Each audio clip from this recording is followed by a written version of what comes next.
What is your American dream? My American dream kind of aligns with Martin Luther King, his speech, I have a dream, and what he wanted. I want our children to be safe. I want us as a people, and that's not just, when I say a people, I mean people who are overlooked, people who are not treated fairly. That means you don't have to be black and you don't have to be brown, but they may have mental health issues. So my dream would be that we could just all be treated fairly, and that black men can go out and drive and be safe. That is the only dream I have at this point. Everyone has a right to the American dream.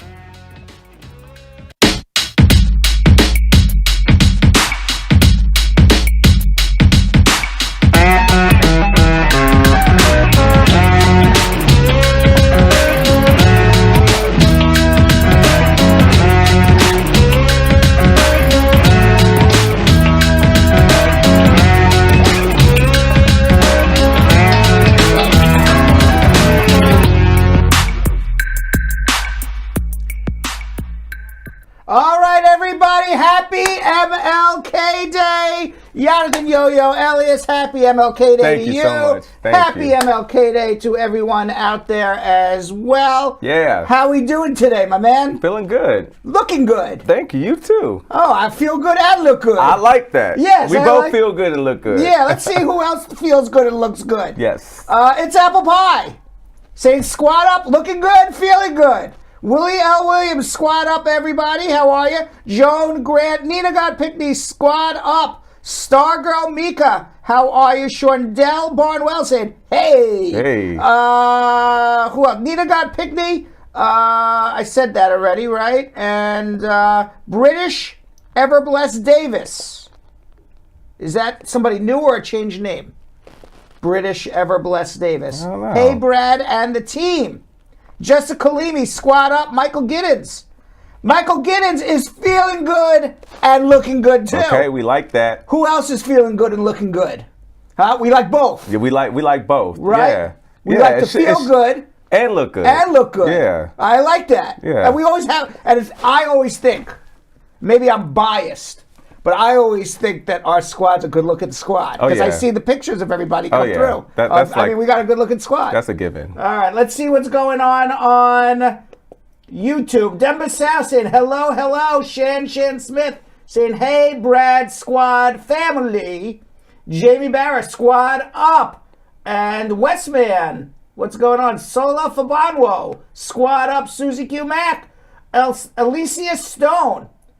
Danny Boy 954.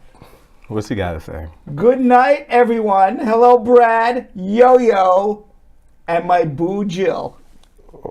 Oh, my boo. My boo. My boo I like Jill. that. Squad up, Matthias Davis. Christine Bennett saying squad up. You're a mess. How are you? And Denisha Joseph, how could I forget you? Squad up as well.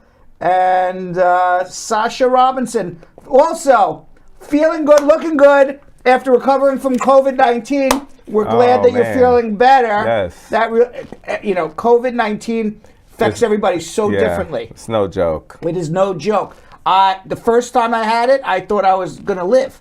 You know, I had the double pneumonia. Yeah. It was bad. I had it bad for 2 weeks. Second time, I didn't even have a symptom. Wow. It's weird. But you were boosted. I was boosted, and I think I had the antibodies from the first time around. Yeah. So maybe that's why I didn't have any symptoms. I don't know. Ooh. What is that? What was was that that? noise? I heard Did y'all- I heard a lot of air. Yeah, I did too. What is that? The wind. Wind from where? No, no. Okay. Carol Anderson, the Tigers, joining us as well. Yo-Yo, take it away. Absolutely. All right, squad, you already know what time it is. It's time for you all to start sharing because we're going to start schmoozing with Brad, talking headlines, including him filling us in on the latest news on civil rights leaders and how they're vowing to keep pressure on Congress to pass voting and election bills, particularly to honor Dr. Martin Luther King Jr.'s legacy. And of course, today is Fuzzy Monday, so please get ready for some funny and feel-good animal news, including a weeks-long standoff going on between a married couple, their 3 cats, and a Vitamix Blender. That's odd. That's very odd. I don't even know. Standoff. I can't even imagine what that's going to be. And of course, you can call Spar and Bernstein at 1-800-529-5465. The number's scrolling at the bottom. Also, internationally, it's +1 212 227 8933. It is also the telephone number to get on our show and ask your legal questions. And later in the show, after we schmooze, after we do our meat and potatoes, after we do our little social media check-in, all right, after we do TikTok time, later in the show on the Martin Luther King Jr. Day, I'm going to speak with activist and photojournalist Cecil Williams, who has documented the civil rights movement in the South since the 1950s. He has that iconic picture. I love Cecil. pictures. I love Cecil. Well, let me tell you. One of my more I always love all my interviews. That's his iconic picture of drinking out of the whites only water fountain. Everybody knows that picture. Everything, crazy thing is, before you guys even did interview him, and I knew about that picture, and when I saw the picture and you guys said you were interviewing him, I was like, this is iconic. That's seriously iconic. Yes, it is. Yeah. And it's interesting. I don't know what section we're showing today, but I asked him about how that picture. I remember too. And he said he was the photojournalist, and he asked his friend. He handed the camera to his friend and said, "Yeah, just take my picture." And they didn't even think anything of it, and it became. And I remember from that, he said he also took his friend's picture, but it was Cecil's that went viral. Correct. All right, so we'll be talking with him later as well, and let's get into some schmoozing. Let's do it.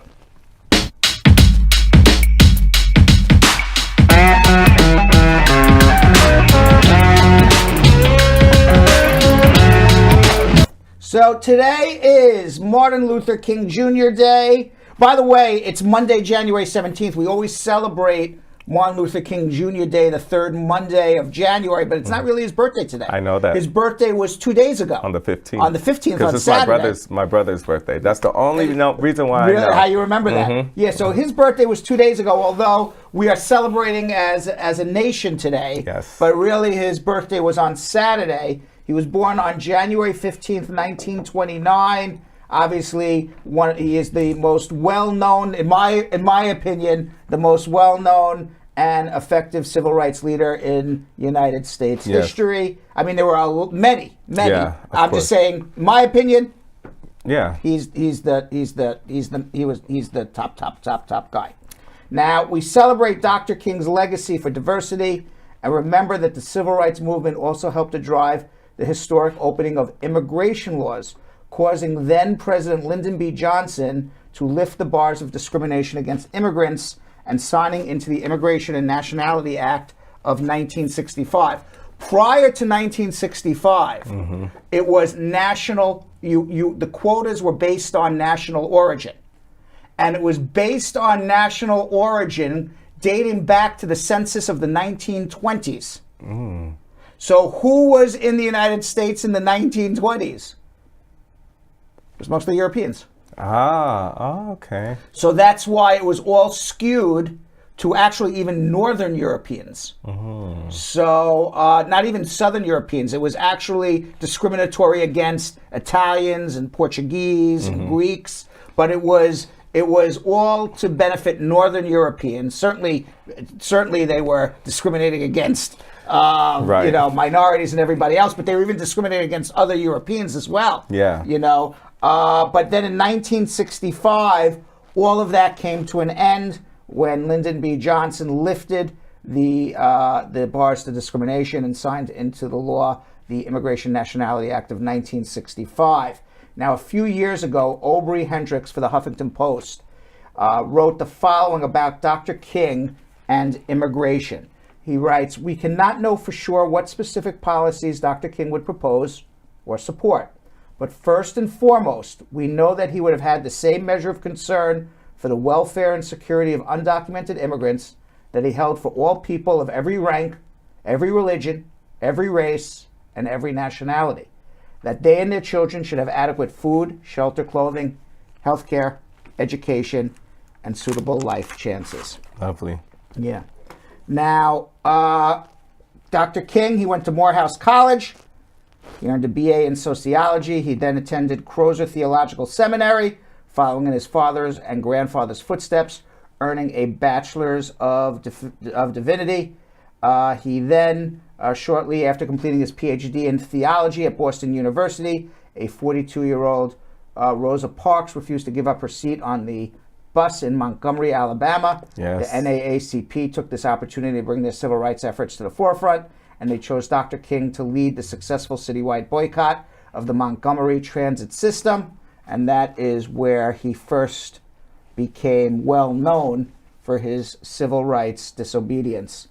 Through the next 12 years, King would be influential in organizing marches, sit-ins, political rallies for civil rights.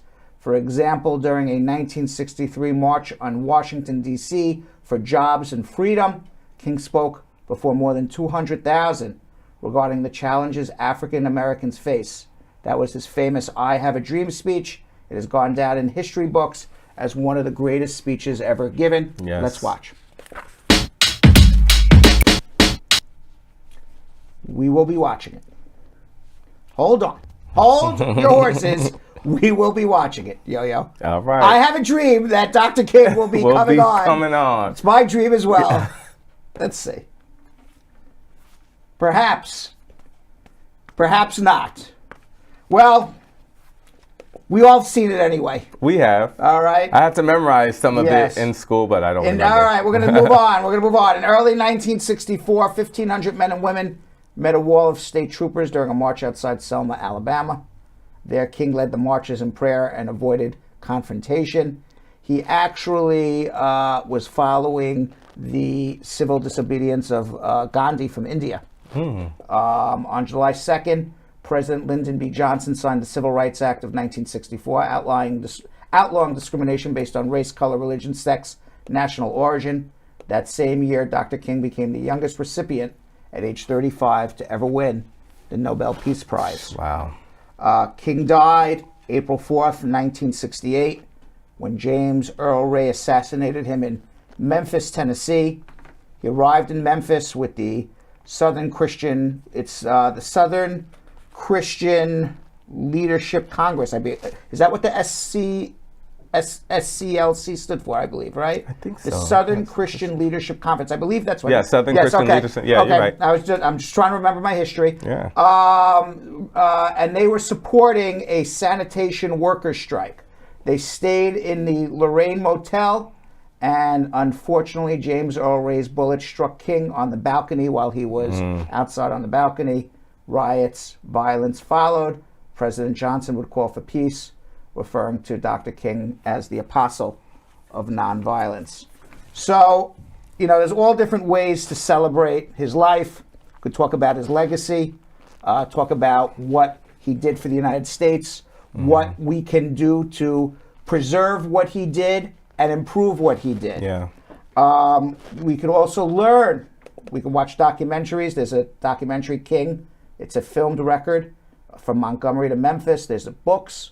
The Autobiography of Martin Luther King Jr., edited by Claiborne Carson, Bearing the Cross, Martin Luther King Jr. and the Southern Christian Leadership Conference, the Smithsonian Institution in Washington and the Library of Congress in Washington are both looking for volunteers to digitally transcribe historical documents involving African Americans, the civil rights movement, and Dr. King specifically. AmeriCorps.gov has a searchable database of volunteer opportunities.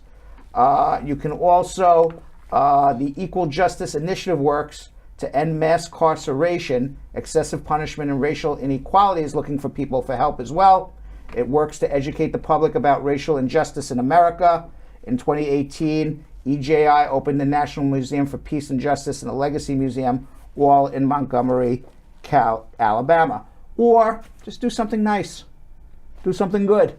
So it's really just a day. It's really just a day to do something nice or good. Yeah. Right? Speaking of something nice and good, I actually just saw in the news, because I'm going in and reading everybody's comments and also researching at the same time. I saw that Martin Luther King's daughter Bernice King thanked Prince Harry and Meghan Markle for donating food for volunteers. Oh, very nice. Yeah. So, Okay. you know, so everybody could do anything. Anybody right? could do anything. Just be nice. Yeah, that's what he, went for. Right. There were certain black civil rights leaders that, wanted to proceed with violence, like Malcolm X, Black Panthers. But he was very much so just like nonviolent, let's just all be together type of thing. Right. And was successful being nonviolent. Absolutely. So, I mean, if there was a blueprint for change, we could all look to MLK for sure. For sure. He was successful. He did not cause riots. He did not cause violence. And he still was able to pursue change. Yeah. Now, civil rights leaders are vowing to keep pressure on Congress to pass the voting and election bills to honor MLK in the face of Senate delays. The problem with the voting rights laws is that Senator from Arizona by the name of Kristen Sinema and Senator Joe Manchin of West Virginia, they are blocking the change of the filibuster. I don't know if it's as much that they are, politics is the art of compromise. Mm-hmm. And they're moderates. And I don't think they care less about the filibuster. They're like, oh, we're protecting the filibuster. They could care less about the filibuster, in my opinion. Mm-hmm. What they care about is their priorities. And the problem that they are having within the Democratic political party, and the problem the United States is having between the Democrats and Republicans is everybody has lost the art of compromise. There is no more compromise in politics anymore. It's either my way or the highway. And everybody is so polarized right now. There is probably, if you talk to Senator Manchin and Senator, I'm calling her, keep calling her Selena like she's Selena Gomez. Senator Sinema from Arizona. There's probably some things that they want. Right. That if they were to get it, they would agree to the filibuster. And the problem is they're not willing to budge. The progressives aren't willing to budge. And here we are at a standstill. We're here at a standstill with voting rights. We're here at a standstill with Build Back America. We're here at a standstill with immigration, Build Back Better. We're here at a standstill with immigration reform, Plan A, B, and C. Because everybody has lost the art of compromise. Because yes, it would be beautiful to get everything you want in life. But wouldn't it be great to get half a Plan A? Then no plan? Then no plan? Yeah. Wouldn't it be great to get some voting rights, better voting rights than what we have now? Not maybe everything everybody wants? Right. Isn't it better to help the environment more than what we're doing now, even if it's not helping the environment exactly what everybody wants to be done? There's no compromise anymore. Yeah. And everybody is so stuck in their politics. They use the filibuster as an excuse to try to get what they want. Nobody cares about the filibuster. It's just a procedure. It's a procedure. Nobody argues over procedure. They argue over substance. Meanwhile, MLK Jr.'s, MLK III, he's the son of the late civil rights leader MLK, said that he had met with Senator Manchin. Senator Sinema refused to meet with him regarding changing the voting bills and getting the voting rights legislation passed. Wow. King, he held discussions with Manchin on the issue. He was, as I just said, he's not able to secure a meeting with Sinema. In a statement, he said, "History will remember Senator Sinema unkindly. While Senator Sinema remains stubborn in her optimism, Black and brown Americans are losing their right to vote. She's siding with the legacy of Bull Connor and George Wallace instead of the legacy of my father and all those who fought to make real our democracy." He really went after her. Yeah. He went, but wow. That's deep for her to just say, I'm not about to meet with you. So I don't know what's going to happen with voting rights. I don't know what's going to happen with Build Back better. I don't know what's going to happen with Plan A, B, and C. Wow. The other thing that's sad is, this high-rise fire in the Bronx. Yeah. And you know what? Oh, man. Every time there's a huge fire and there's lots of fatalities, at least in New York City, it's always immigrants. Always immigrants. I did see the victims. They were always mostly immigrants. Yeah. Yeah. So hundreds of mourners filled the Bronx mosque Sunday to bid farewell to those who died exactly 1 week ago in the deadliest fire in New York City in 3 decades. 17 people died in the fire, which authorities said was sparked by a faulty space heater on the 3rd floor. This was up in the Bronx. Sunday's mass funeral at the Islamic Cultural Center capped a week of prayers and mourning within a close-knit community hailing from West Africa, most with connections to the small country of Gambia. I saw a lot of them were Muslims. Yeah, and almost everybody who passed was from West Africa. Yeah. Because of the magnitude of the tragedy, funeral organizers insisted on a public funeral to bring attention to the plight of immigrant families across New York City. Sheikh Musa Drame, who was among those leading the response to the tragedy, said, "We want the world to know that they died because they lived in the Bronx. If they lived in Midtown Manhattan, they would not have died. Why? Because they wouldn't need to use a space heater. This is a public outcry. Therefore, there has to be responsibility from elected officials to change the conditions that cause death every single day." Wow. I'm telling you, I mean, I don't have the statistics. It just seems to me, every time there's a massive fire, in my recollection, it's always immigrants. I mean, what he said just kind of confirms that. It's because, where immigrants usually go to live is, places where you would need a space heater. So, unfortunately. And there's fire codes in New York require apartment doors in large apartment developments to be spring-loaded and close automatically during a fire. None of that happened. Wow. None of that happened here. Now, the building was at 333 East 181st Street. And it was called Torre Tower, and is believed that Abdoulaye Touré to have been the first Gambian to move into 333 East 181st Street. This is where the fire occurred. They were calling the building Torre Tower. He was then a 41-year-old Gambian diamond trader. He settled in the Bronx in the 70s. An Islamic scholar by night, Touré moved into a 3rd-floor apartment in what was then a new 19-story building. He was offered a place to stay, food, contacts for jobs, and the occasional verse from the Quran to newcomers from his homeland. Since then, entire community sprouted around him. The entire building was immigrants from Gambia for all of that time. Just very sad, very sad situation. Like families, it was not adults, not just adults, like mothers and kids. It's terrible. I did see. I do love that. I did see a lot of celebrities, especially celebrities from the Bronx, like Fat Joe, and then that were they were like raising money, putting together different funds for the families. So. I love that, just because they are from, Africa, or they're not Americans, like they weren't born in the Bronx, but they still represented the Bronx. So people from the Bronx have been, really looking out for them. So that's good. Yeah, the fire codes were not followed in that building. No. And when you have a building that doesn't provide basic service, which is heat. At this time. At this time in the middle of the winter, Come on. that people need to go buy space heaters. So sad. It was so preventable. So sad. So preventable. And what else is happening here? Coronavirus. It still exists, Jonathan. As much as every Monday on Fuzzy Monday, I'd like to come back and say it's over. Right? It's not going to be over. It's not going to be over. The Omicron variant is still sweeping the country.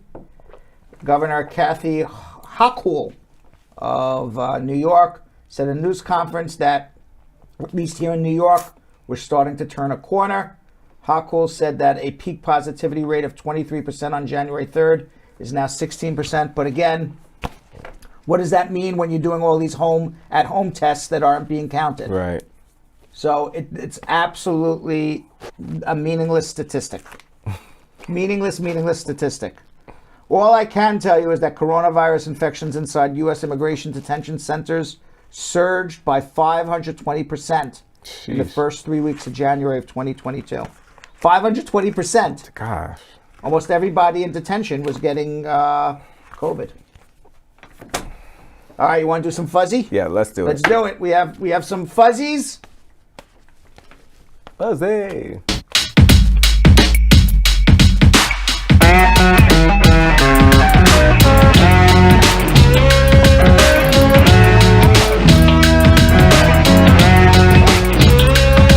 Well, this is a sad fuzzy Monday. Oh, what happened? Remember Magua, the hero rat that was sniffing out landmines in Cambodia? We talked about Magua. That big rat. Yeah, big rat. About a year ago, won a medal, gold medal from the British Veterinary Charity for clearing 100 landmines. Yeah. We had him in our I do remember in our Fuzzy Monday about a year ago. Sadly, he died. Oh. Yes, he died. Announcing the news on Tuesday, the APOPO. What does the APOPO stand for? I don't know. But that's the organization he worked for that was clearing the mines. Oh. He said, "It is with a heavy heart that we share the sad news that our hero rat, Magua, passed away peacefully this weekend. Magua was in good health, spent most of last week playing with his usual enthusiasm, but towards the weekend he started to slow down, napping more, showing less interest in food, and he recently celebrated his birthday in November, reaching the grand old age of 8. By the way, I believe rats don't live that long. They don't? I don't think so. I think 8 years old, I think for every 10 years in human life is like 1 year of rat life. So he was like probably 80. He was an old man already. Oh. He lived a good rat life, I think. Now, the tribute from the APOPO said that Magua had left a lasting legacy in the lives that he saved. All of us at APOPO are feeling the loss of Magua, and we're grateful for the incredible work he did. He cleared 100 mines that people could have stepped on and killed themselves. Wow. Now, I probably didn't realize he was doing it. Because if he knew he was clearing a mine that could blow up, I don't know if he would do it.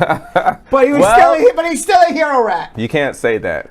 Maybe the rat knew what he was doing. Maybe he did. I mean, look at the human beings that go in and make sure that there are no bombs in a place. Like they know they're going in where that could be a possible bomb. Well, maybe he knows. Well, Jill says in my ear that she says that the rat is so light that if they step on a bomb, they're not blowing it up anyway. Really? Yes. Ah. So that could be it too. But he still risked his life or her life to clear those mines. Yes. And he's a hero in my book. I know. Got him a little gold medal and everything. All right, so we talked about this at the top. Let's see what the heck happened here. All right, 3 cats outmaneuvered 2 humans for a blender. How is that possible? Are these pretty dumb humans or are these really smart cats? Jessica Gerson Neves and her wife, Nikki, are really looking forward to using their new Vitamix Blender. In fact, the highly anticipated Black Friday purchase has recently become the focal point of their kitchen in British Columbia, Canada. Okay. There's just one problem, Jonathan. What's the problem? They can't actually unpack the Vitamix Blender because it arrived in the mail on December 16th and it was put down on the kitchen floor and for a quick second, and that was a month ago, and now the cats have overtaken the box. The cardboard box has become the site of a week-long turf war between the couple and 3 cats. It is a saga that has garnered thousands of followers on social media. The cats have become famous on Facebook. The trio's Facebook page has went from a couple hundred followers. These cats, they'd have 25,000 followers in a couple of weeks. Oh my goodness. Yes, it all began, Gerson Neves says, when Max, the youngest of the troublemaker cats, hopped on the Vitamix box as soon as she put it down. And like any cat owner, she thought it was adorable and snapped a picture, which she posted on her Facebook page. I posted it with tongue-in-cheek.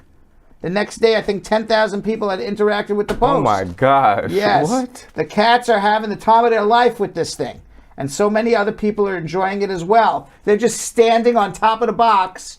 The cat is always at least one cat on this box for 1 month. Crazy. They do not get off the box. Now, Gerson Neves stressed in an interview that the cats aren't literally holding the Vitamix hostage. Obviously, she could pick up the box, but the cats are having such a great time with it that she thinks it's so silly that she decided to keep it there, and they are just living on that box. Now, she is particularly moved by comments that their growing audience leaves on Facebook, both hilarious and heartfelt. Those include people experiencing seasonal depression, exhausted healthcare workers, and even one woman who said that her husband has been profoundly depressed for a long time, and this was the first time she'd seen him smile in months. Wow. That's why you know sometimes people need support animals. Yeah, Right, but this is almost like a support animal homepage, right? It's silly, ridiculous, and very low stakes, and not an actual problem, and just something that people can laugh at. Over time, commenters have offered the owners some action plans, some jokingly suggesting tunneling underneath the box to extract the blender from below, or buying 3 more blenders so that every invested party can have its own box. While they don't need 4 Vitamixes, Gerson Neves realized they could potentially use 4 boxes, so she wrote the company on Facebook thinking it would give the company's social media manager a laugh. Vitamix responded and mailed a couple 3 empty boxes, and Gerson Neves says there's a reasonable chance that once all the boxes are assembled, there will be an opportune window for a blender rescue. So they may get their vitamin blender back after all. And the last bullet says, but she says they were inundated with comments imploring them not to cut the story short, and they decided to oblige, at least for now. As Gerson Neves put it, it's hard to ruin the fun of thousands of people in favor of a kitchen appliance. Of course, the standoff can't go on forever. When that day comes, what will be Gerson Neves' first Vitamix creation? A margarita. I think they've earned they've one. earned Yes. it. Yes. They are at 47,000 followers now. 47,000 followers on that page. with a cat standing on top of a box. Boy. You never know what will be touching people. You know? That's people starved for entertainment. Those 47,000 people are starved So what's for going to entertainment. happen once they take the Vitamix out? I don't know. I don't know, but those people are starved for entertainment. Yeah. They should be watching us, right? All right. Meanwhile, on December 23rd, a Chinese woman celebrated her dog's 10th birthday by hiring a team of 520 drones to put on a birthday light show for her dog.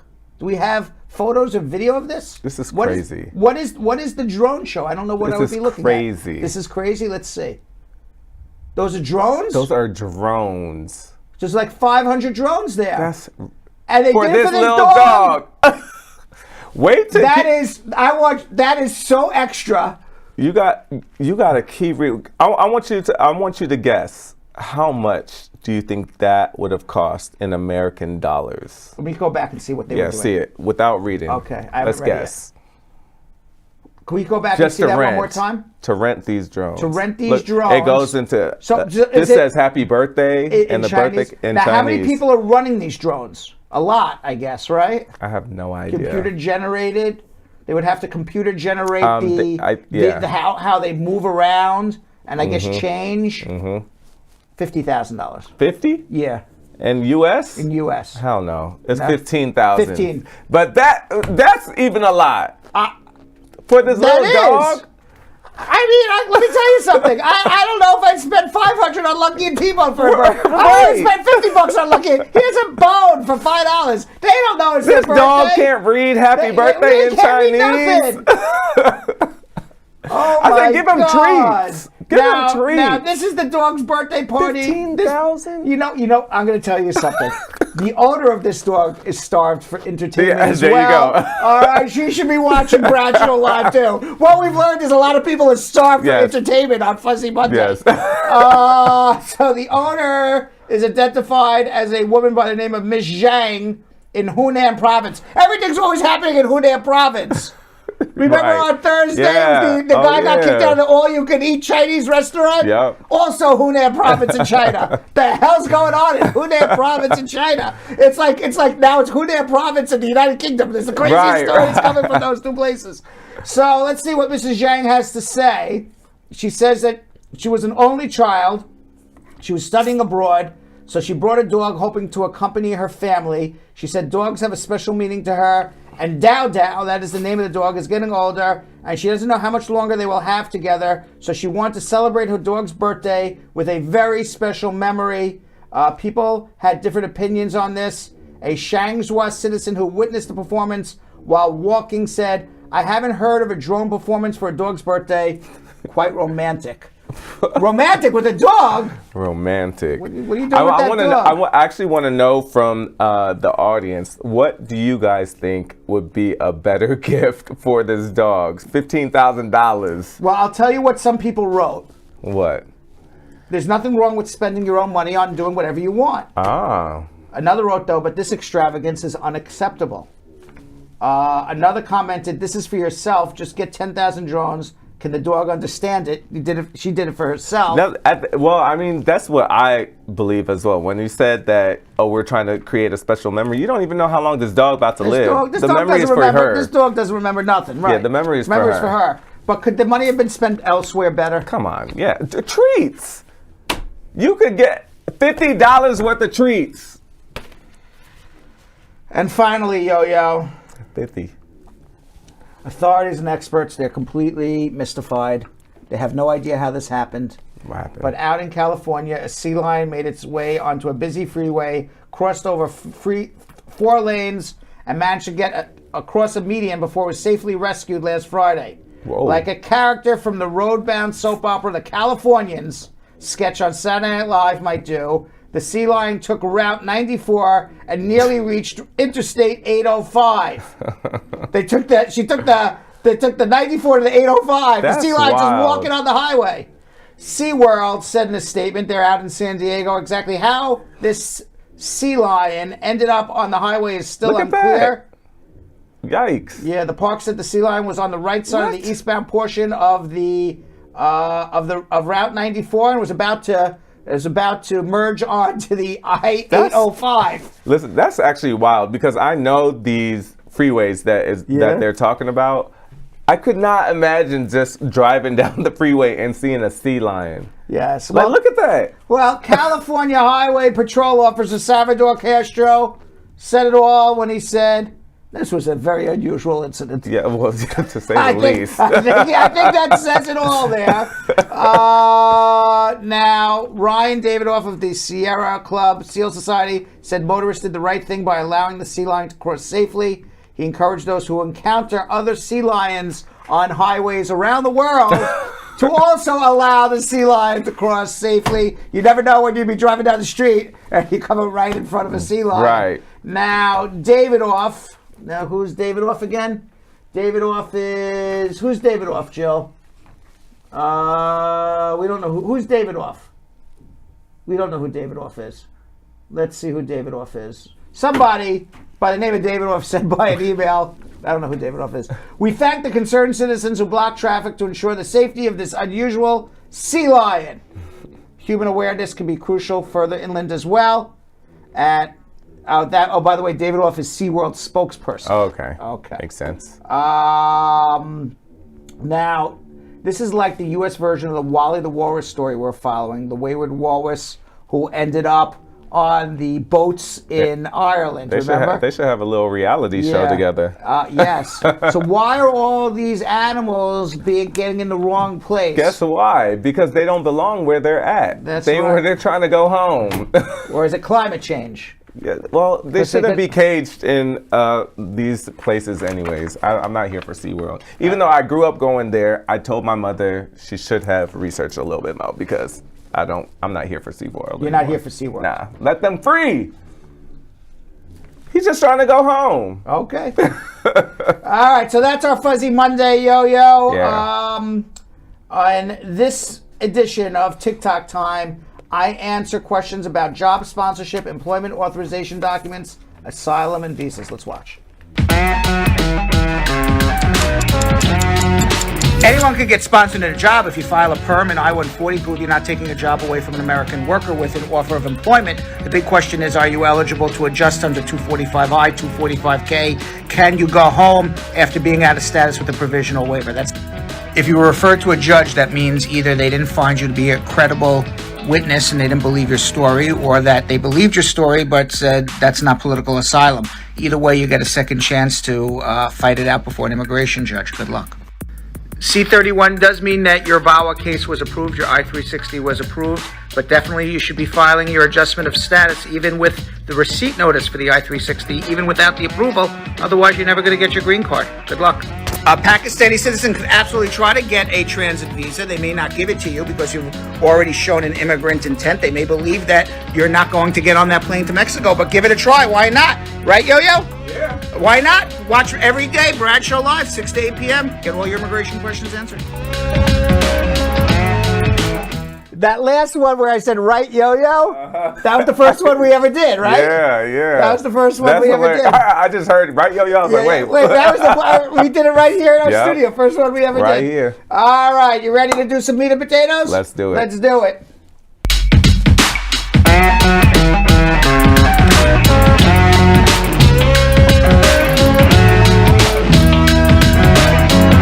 All right, Mary in Fort Worth, Texas. Mary, how are you? Doing well, thank you. What can I do to help you today? My question is, my husband just received his permanent resident card in December. We also had a baby. December, we self-paid for the delivery at the hospital, but right now, there was some complications, and she was in NICU for about a week. Okay, so what's the problem? So what's the social worker what's the immigration issue? Because the social worker is telling us to apply for the emergency Medicaid to pay for the charges at the NICU. And the question is, will that affect that he just got his resident card? No, because for two reasons. One, it's not, poverty guidelines are not affected if it's for your child under the age of 18. Number two, all of this is for a U.S. citizen, not for your husband. So it's perfectly fine. Oh, okay. Perfect. All right. That's all the question that I have. All right, you're fine. So go take it. Thank you so much. Mm-hmm. Let's go to Lily in Los Angeles. Lily. Hi, Brett. How are you? So, good. How are you? Good. My story is long. So 2 years I'm waiting for my result connecting with I-485.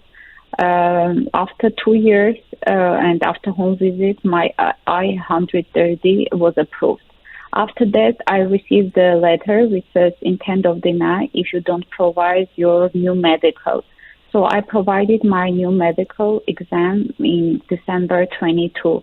So my question is this one: how long do I need to wait after that to get some updates? Well, you should. Well, if it's just your medical and that's it, they should approve you within 120 days of receiving it. And then you'll get a 10-year green card and you'll be done with your nightmare of waiting on this green card for years. Thank you so much. All right. Thank you. Okay. If you don't get it within 120 days, call us back.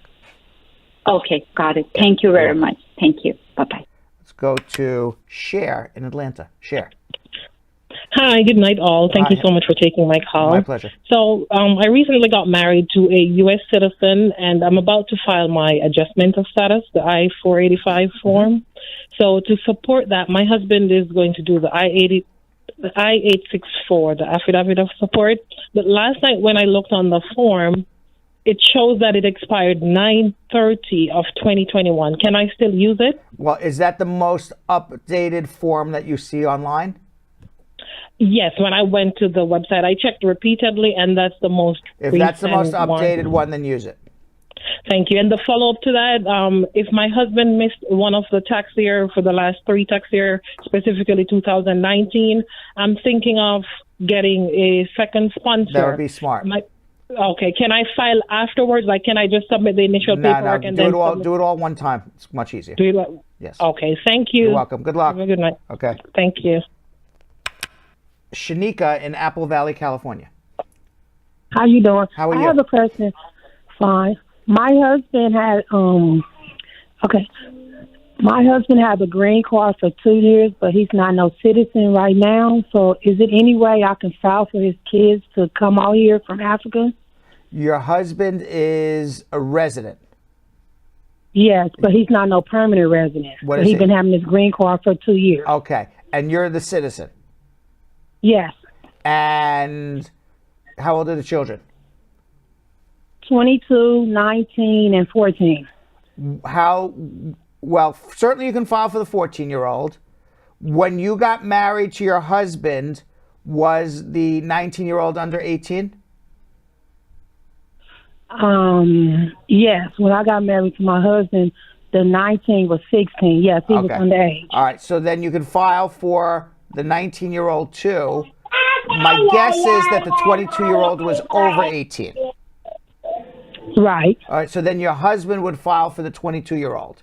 The 19-year-old and the 14-year-old will be about 18 months, provided the 22-year-old doesn't, provided the 22-year-old doesn't get married. The 22-year-old will be about 5 to 6 years. Okay, wait a minute. For the 22-year-old, we have to wait 5. No. Husband can file for. No. That's not what I said. I said you're going to file for the 2 younger ones. They'll take about a year. Your husband's going to file for the older one. The older one will take about 5 years, but the older one can't get married. None of them should get married until they get their green cards. Oh, okay, thank you. You're welcome. All right. Are we frozen on Facebook, or is that my imagination? Nope. What? We're good. We're good on Facebook? Oh, my phone is frozen on Facebook. All right, let's go to Patrick in Brooklyn. Hey, Brad. Hey, how are Hello? you? Not too bad. Brad, I got a question. My question is I applied for my citizenship last year, and I got an interview next month, the 22nd.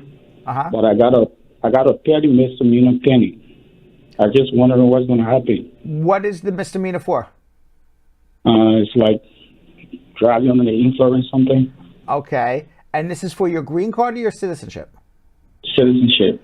If you have a pending case and you go on your citizenship interview, they're not going to make any decision until the case is resolved.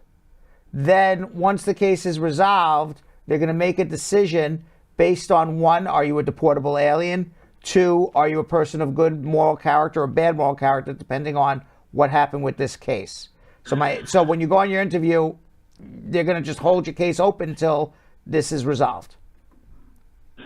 Do I need a lawyer for this? Sounds like you do.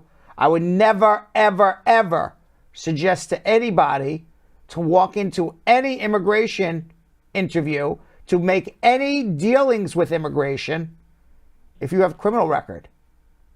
Never, ever should you ever do that without a lawyer. Okay. Hold on. Okay.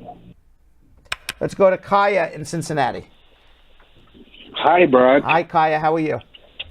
I'm good. How you doing? I'm good. What's going on? Good. Okay. I have few questions to ask. I filed for my I-130 and I-485, and I'm still waiting for my interview date. And then I have a U.S. citizen child. Can my wife apply for food stamp? Yes. Okay. Getting food stamps for a U.S. Not for your wife, but for the child. Yeah, for the child. My wife is also a U.S. citizen. But not for your wife. Okay. Just for the child. But she can do it for the child. For okay. the child, yes. But Is it not going to be? Is it not going to be a public charge it's when I always go for my interview? It can. Well, let me say it this. Okay. I never want to see. I said yes because I never want to see any child go hungry. All right. Okay. So if you need food stamps for your child, you should get it. That's more important than anything. More important than green card. More important than your life is your child's life. Okay. So if your child's going to go hungry, get your child food stamps. With that being said, the general rule is if it's the food stamp, this is the general rule.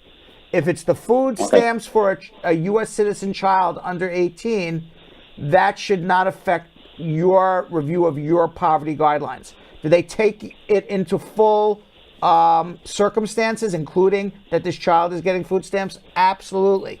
Should you probably get a good second affidavit of support?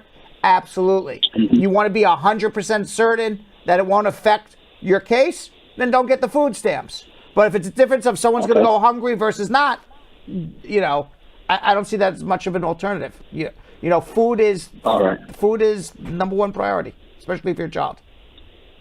Okay. All right. Okay. Thank you very much, Brad. Okay. Let's go to Alicia in Brooklyn. Hello, good afternoon. Hi, how are you? Good afternoon. I'm calling to find out if my mom could file for my sister. She's 46. Your mom file for your sister? Of course she can. That would be filing for And her daughter. Yeah, how long will it take? She's a citizen. Is your sister married or single? She's single and she live here though.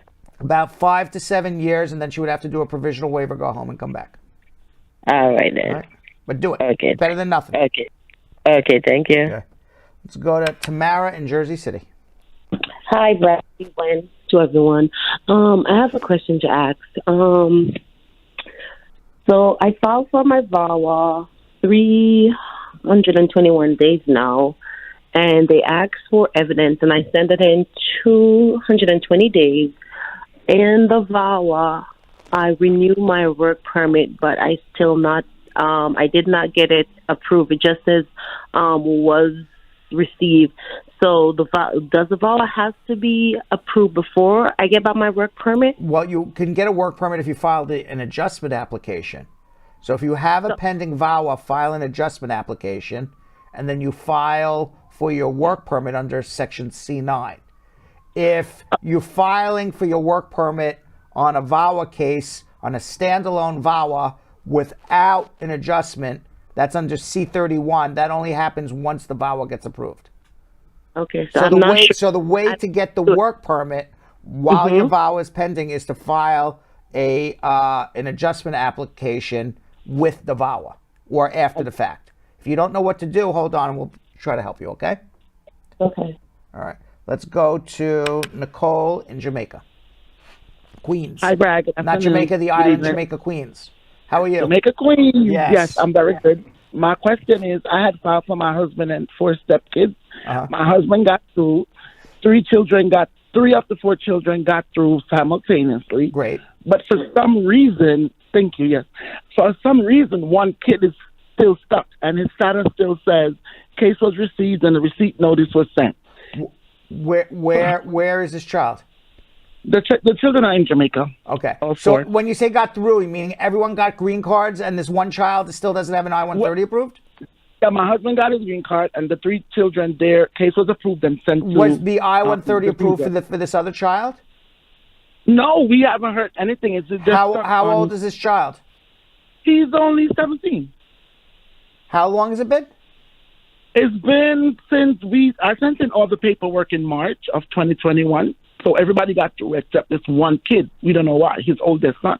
In other words, your husband and all the kids have their green cards already, and you just started in March of 2021, less than a year ago? Yes, my husband got his green card. 3 of the kids, their paperwork was... I want you to know that is an amazing result that you got in this time of age, that I know, you got your husband and 3 kids green cards in less than 9 months. Did they adjust his status here, or they were from Jamaica too? My husband is here, but he's from Jamaica. All 4 kids are in Jamaica, so they were on my initial filing. So your husband got his green card here, and 3 of them came over, and 1's still pending. No, they didn't come as yet. Their case was sent for processing to the visa. I see. But they were approved. You got to give it at least 1 year. Okay, now I understand. Your husband adjusted here. Yeah, that makes but everything was done at the same time. I understand that, but it's different processing. So you got to give this one other child till March. If you haven't heard anything by March, give us a call back. Got to give it 1 full year. Oh, because we wanted to go ahead with the visa processing. Go with the visa processing for the other ones. This one will be a little delayed, unfortunately. Yeah. Okay. Do you know? I know why you want them all together, but other than that, you're going to delay these others. I don't know when it's going to get approved, but your other 3 kids' I-130s were approved very quickly, and it's actually quite unusual. They're taking over a year. Got his green card. They're taking over a year. Thank you so much. All right. So just want everybody to know that the immigration system does work. Just be patient. Good. Thank you very much, Nicole. All right. So that's our meat and potatoes for the day.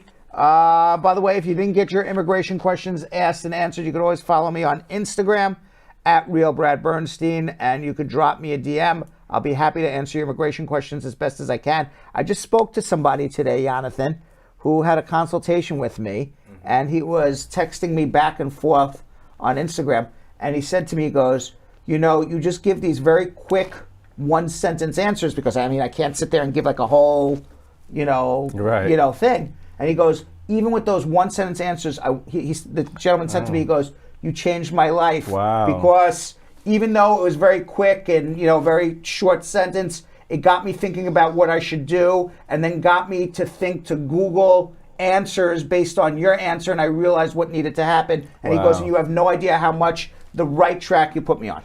That's awesome. I go, I didn't know that, so thank you very much. That's so, awesome. Yeah, so you can always follow me on Instagram at Real Brad Bernstein. You can also follow us if you don't like to watch 2 hours of Bradshaw Live. I don't know who doesn't. I can tell you that the people who are watching the Cats on the Box would love 2 hours of Bradshaw Live. A lot more exciting than Cats on a Box. I think so, on too. a Vitamix, right? Yes. But if you can't handle 2 hours of us, you can always follow us on Instagram at Bradshaw Live for the best 30 seconds of Bradshaw Live. And of course, you saw TikTok time before. You can follow us on TikTok at Bradshaw Live for our fastest growing social media. You can leave your immigration question in the comments or on the question section. And if you may be lucky enough that I answer it, and then you would get a personalized video answer to your immigration question for not only you, but the entire world to see. Yep, and you guys can follow me at Jonathan Elias TV on Instagram. And later in the show, I'm going to speak with civil rights activist and photojournalist Cecil Williams, who had the opportunity to cover Martin Luther King Jr. and his wife, Coretta Scott King. And as we discussed, Dr. Martin Luther King's legacy as a leader in the civil rights movement also helped to open immigration laws in the U.S. So in his honor, we've put together a special What's Your Immigration Story video highlighting the many people who are here today because of civil rights leaders like Dr. King. Now let's watch. My immigration story was a refugee from Somalia, came to America with a few dollars in my pocket and a hope. Went to school, college, graduated, and tried to get a better bite of American dream. My great-grandparents came here from Trinidad, or the British West Indies as it was called, in the early 1900s. They moved straight to Harlem in a tenement. My mom was a reserve in the Army and met my dad, who's an American. They had me here in 1985, one of 5 boys. I'm a proud third generation. Somebody married me and brought me here. I was here. I was qualified for the amnesty. So I did the amnesty. I brought all my children. It's immigrants who built this country. Even my great-great-great-great-grandfather is among them. That is why we follow up. We love America. God bless America. Yeah. We are so grateful we're here. So I'm one of the original product of immigration through slavery. Grandparents are immigrants from Japan on one side and from Jamaica on the other side. Actually born in Atlanta, but our parents immigrated. They basically came to, pursue schooling but pursue a better life because there wasn't a lot of opportunities. And we're just grateful that they've actually been able to achieve it because we have had family members who've been deported. So just that our immediate family is able to stay here, we do appreciate it. My family is third generation from the village of Harlem. My family also hails from the Commonwealth of the Bahamas. My husband's oldest child, he filed for us actually. And so now I am legal, as they say. I don't think there is an illegal human being, but... Came here in 2014 for a better life. Ever since I moved here to New York, I've seen a lot of growth. I'm very, very humble, and I'm very excited for that. I am the black man, intelligent, strong, and proud. From this day forward, I pledge my life to the continued development of myself, my family, my community, and to the total and unconditional liberation of my people. We will succeed. There we go. All right, let's go into social media check-in.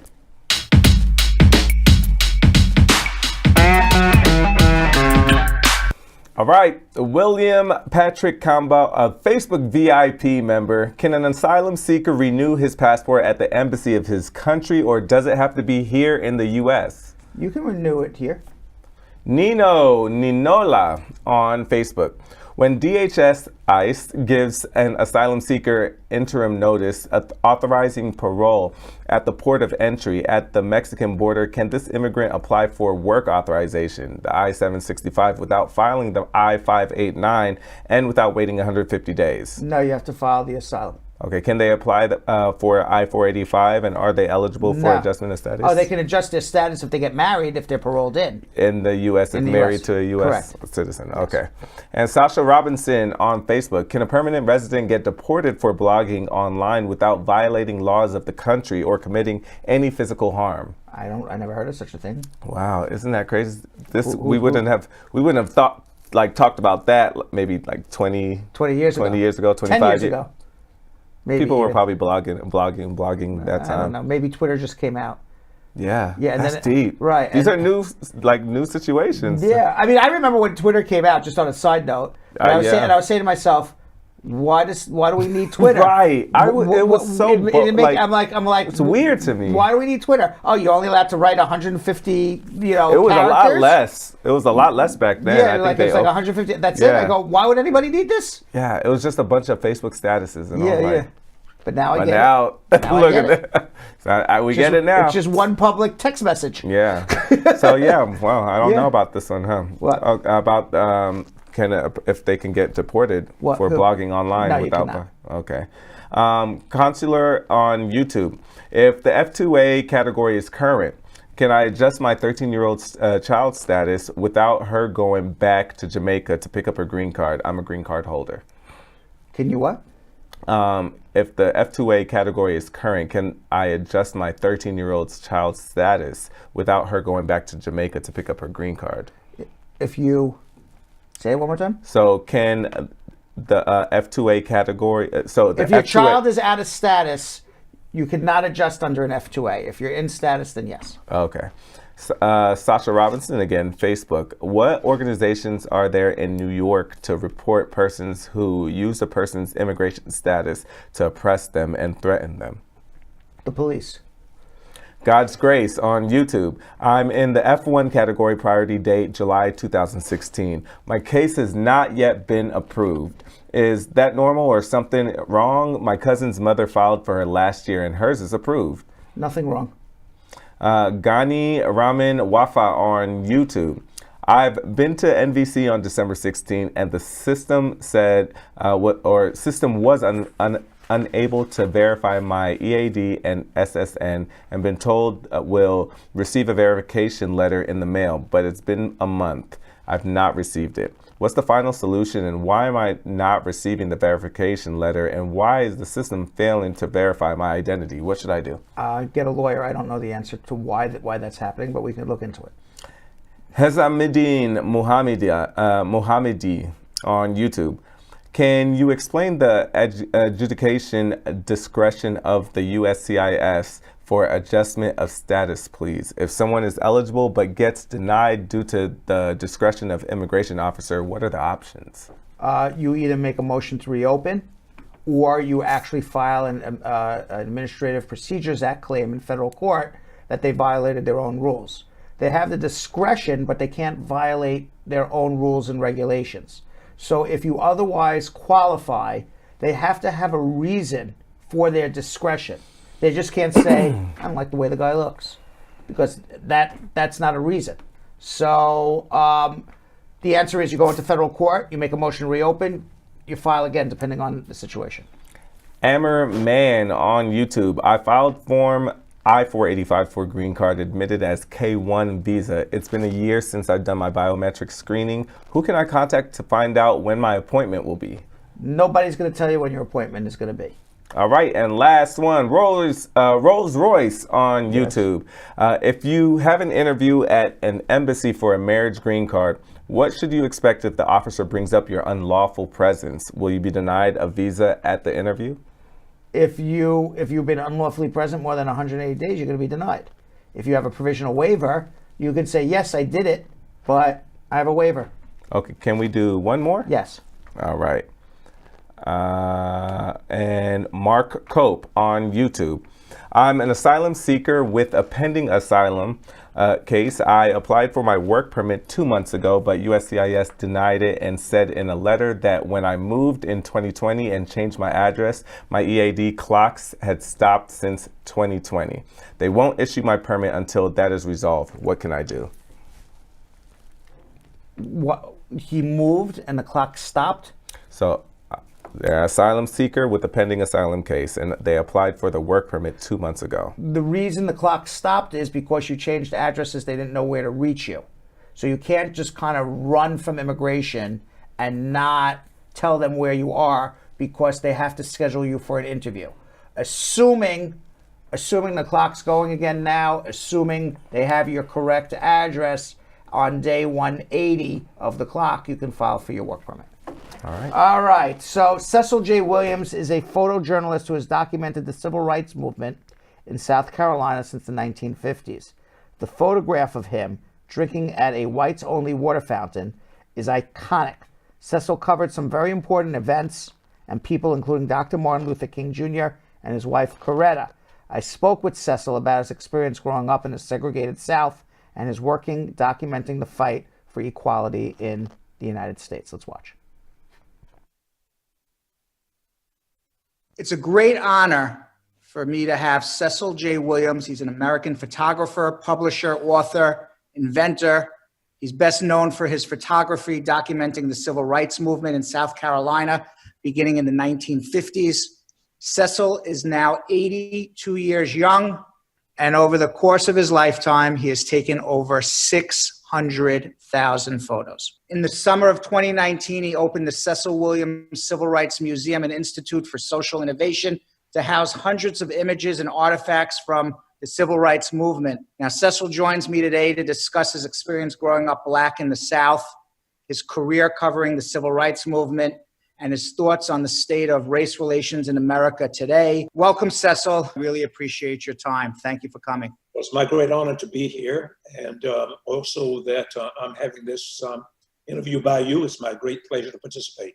So where were you born? Where were you raised? Right here in Orangeburg, South Carolina. Fortunately, they haven't run me out, so I'm still living here today. My favorite place to visit, of course, is New York. Everything always draws me back to Orangeburg, and I'm still here.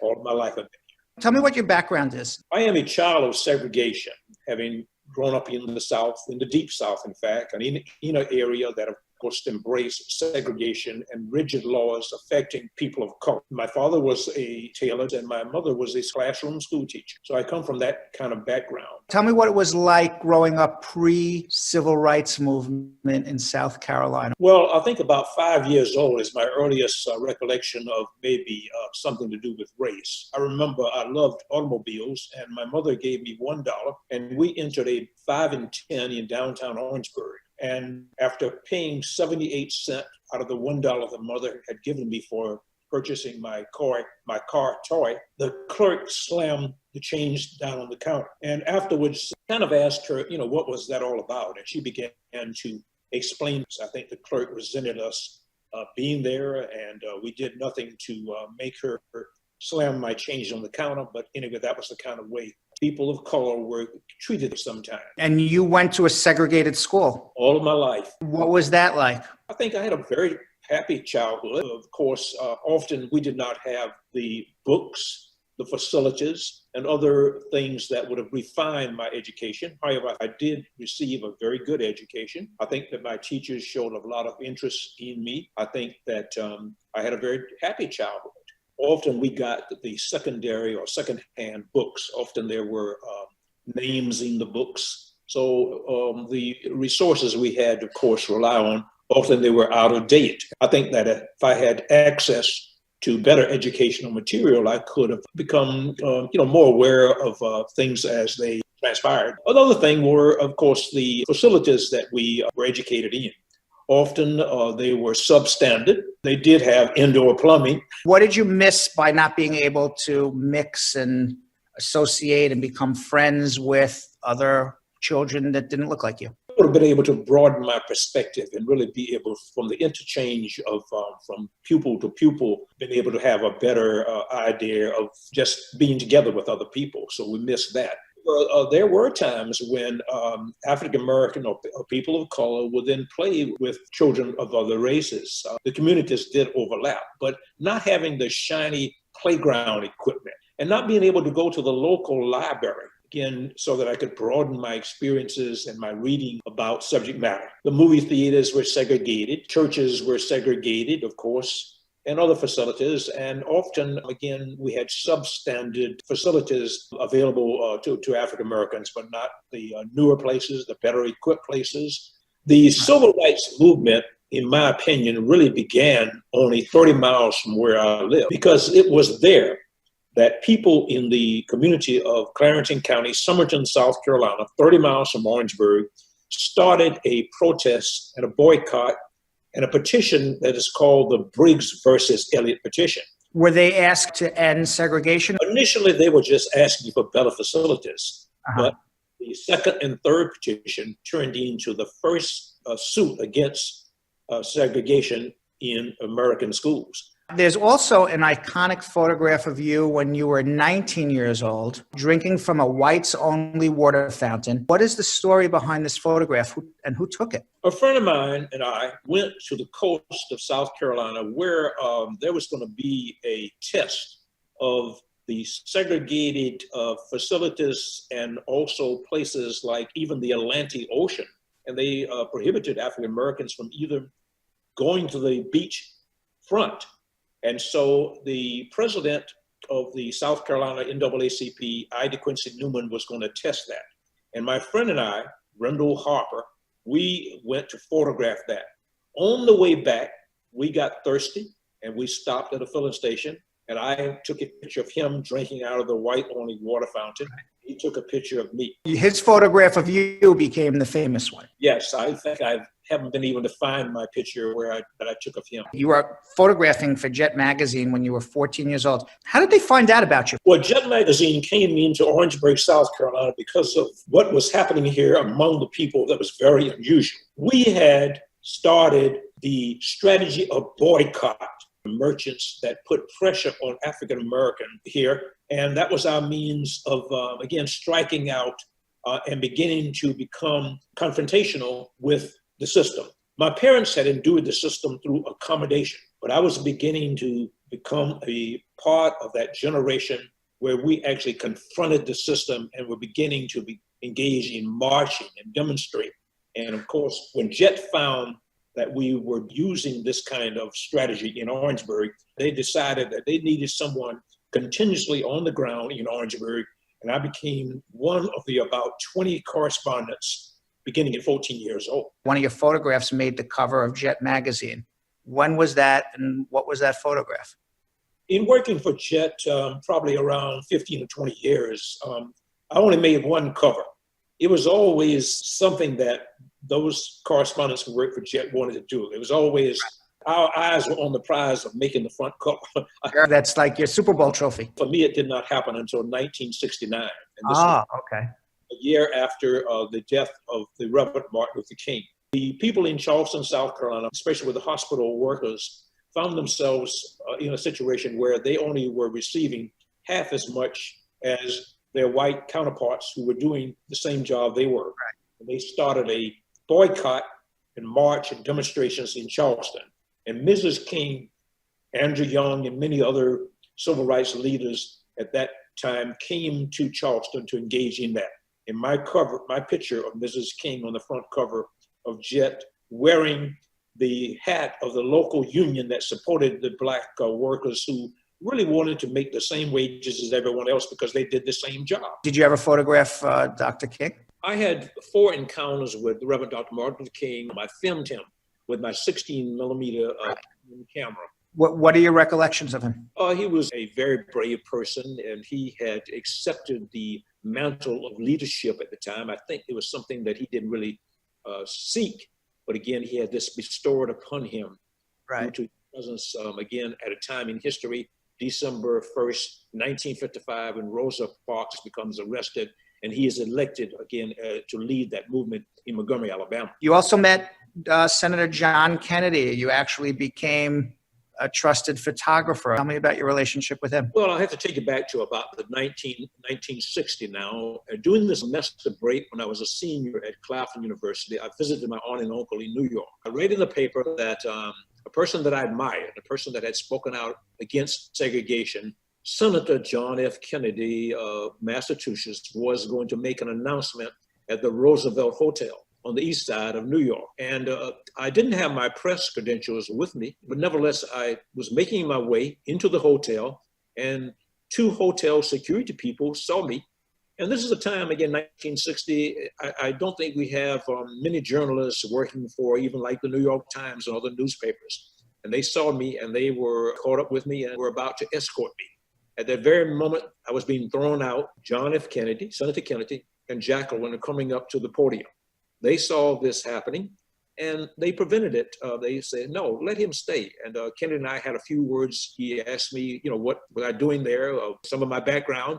And so here we are talking before a room full of journalists. He gave me his personal business card, Hyannisport, Massachusetts, and I shared my pictures. And over the course of the next 4 months of his announcing at that hotel that he was going to be a candidate for the presidency, I became a very close, I think, friend with Senator John F. Kennedy, and of course, photographed him many, many times. So you photographed him through the whole presidential election? Yes. And when he became president, you were not invited into the White House to continue to photograph? In the 60s were, again, kind of lean. I'm just getting out of college. I was invited, had a personal invitation, in fact, to visit the White House in the inauguration, but I was not able to attend. Both of these men we just talked about, Dr. Martin Luther King, President Kennedy, both got assassinated. Tell me how you felt about each of those assassinations. Seeing John F. Kennedy being shot affected me for quite a while afterwards. It was a period of sadness that, again, to see a person with that kind of promise. History has it when Johnson is elected, I think he was able to then move Congress to passing laws that might have been even more than John F. Kennedy would have been able to do, given the day and the circumstances. And Dr. King, again, a sad moment in America, a sad moment for me personally, my family, because we admired him as a person with great abilities. He was able to keep the civil rights movement safe. He was able to keep nonviolence, and again, a person of great conviction. Again, a person who we look back today and said so many things of wisdom we can look back to, and that supports us in similar circumstances today. You sit with the people who have a problem, and you listen to them, and you empathize with them, and you say, I hear your problem, I hear your pain, but let's work together to make the future better. That's what a leader is. This is a 9/11 moment in America. I'm very sorry that violence has been slightly diluted the effort. But again, I'm very proud to see that so many people of all colors and all races out there, people know when something's wrong. I'm very happy also that the power and impact of imagery, which has been the cornerstone of my profession, photography. One image worth 1,000 words has often been said. And now with video being able to add elements as well, people of all countries can see what's happening to people of color in the streets of an American city. I don't think that it makes it hard for them to realize, again, as a result of these demonstrations and marches, that while we are so angry and while everyone is angry, because no one would want to be under the knee of an arrest and such a small infraction. Something about a $20 bill? $20 bill. Yeah, just incredible.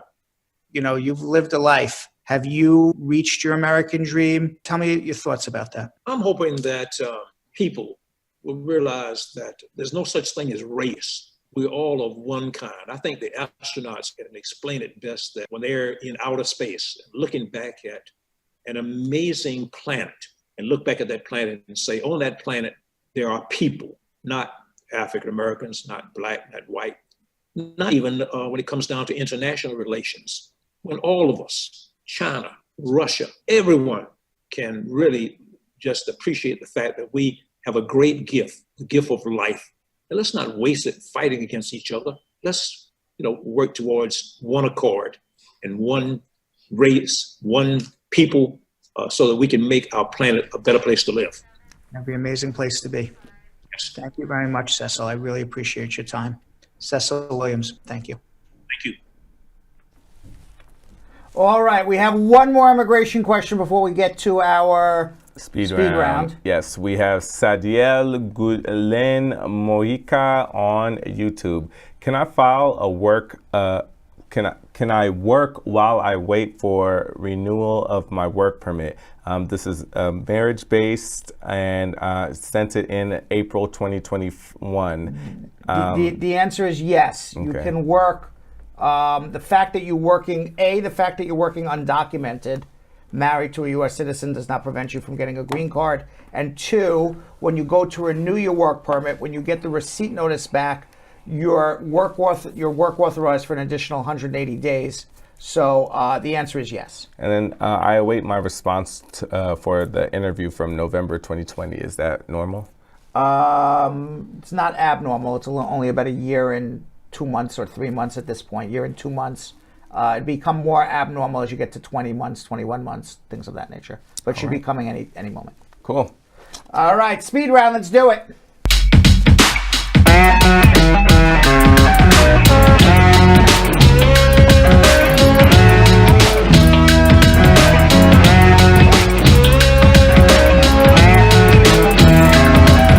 All right, we're going to do 9 questions in 50 seconds. Yes. On Jonathan's first words. How long is it taking for a U visa work permit these days? These days it should be 180 days or so because they're doing they're reviewing the bona fides of the application. What is the next step after you file for a K-1 visa? Wait for an approval and then do the affidavits of support at the NVC. I'm a green card holder and filed for my daughter in October 2021. Haven't received notice yet. What should I do? Wait. Can I travel within the U.S. if I don't have a legal status? Yes. Does a couple need an affidavit of support if the husband is not employed? Yes. I received my green card in October 2020 through my wife. Can I apply for citizenship? Not yet. Is it possible to transfer a perm labor certificate to a new employer? When can I apply for citizenship if I have permanent residency? 5 years. Can you travel on Esta to the U.S. while waiting for a green card? Not really. Woo! We did it. We did it. We did it. Yo. Why is that? Why am I on fire, Jonathan? I don't know. He didn't put me on fire. Because he didn't think we were going to do it. I didn't either. All right. You can travel on Esta but continue to risk against stopping at the airport. So then because of having an immigrant intent. You can file, I said 5 years. It's 5 years from the time you got your green card. Yeah. For your citizenship. There you have it. There you go. All right. You cannot change employers in the middle of a perm. You would have to start the perm again. My goodness. All right. Comments of the day. Let's do it.